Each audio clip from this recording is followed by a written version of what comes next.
Hello mga inday, kasambahay. Ito na naman tayo, mag-umpisa na naman tayo sa ating daily routine. Siyempre, umpisa natin sa pagkape para maging maganda ang mood natin. Tara, let's start. Ang plano ko ngayon ay maglalaba ako. Ito yung asawa ko, nagmumuni-muni muna dyan sa labas. Baba tayo guys, kasi dito yung washing machine ko sa baba. Hindi pa kasi ako nakabili sa taas para hindi na sana mapagod ang inday. Pero wala tayong magagawa, wala pa tayong pera.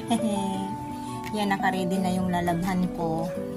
Yan, yung alaga ng anak ko na bunso. Hello tatay, good morning. Yan, mga pato, mga itik. Yan, itik lover yung bunso ko. Yan, nakaready na yung lalabhan ni inday.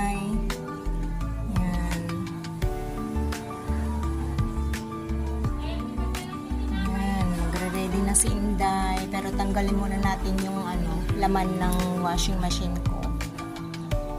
Kasabay kong maglalaba yung kapitbahay ko dyan. Kasi may bagyo daw. Kaya maglaba tayo guys. Tanggalin muna natin yung laman ng washing. Ganyan ang buhay ng isang inday na may bahay. Lagyan natin ng tubig ang washing machine. Asawa ko may nakalimutan din sa taas bumalik. Ayan ang daily life ng asawa ko. Laging nasa motor niya para niya niyang asawa. Yan, tingnan nyo.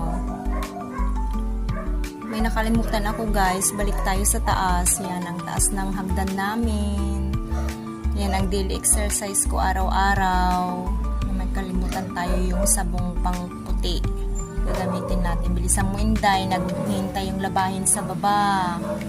Yan, nakuha ko na guys, yung para sa puti, binababad ko yan. Ganyan din pa kayo.